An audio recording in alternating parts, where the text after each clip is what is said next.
27 na ang naiulat na nasawi dahil sa hagupit ng nagdaang bagyong Uwan.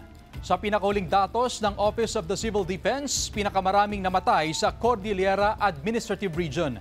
9 sa Ifugao, 4 sa Benguet, 3 sa Mountain Province at 3 rin sa Kalinga. Nadagdagan din ang bilang ng mga sugatan na 36 na. Pinakamarami pa rin sa Cordillera. May 2 namang nawawala sa Kalinga. Sa datos naman ng National Disaster Risk Reduction and Management Council, umabot na sa halos 3,600,000 kababayan natin ang naapektuhan ng bagyo. Mahigit 6 infrastruktura ang nasira na may halagang mahigit sa 120 milyong piso. Umabot naman sa mahigit 41,000 bahay ang nasira.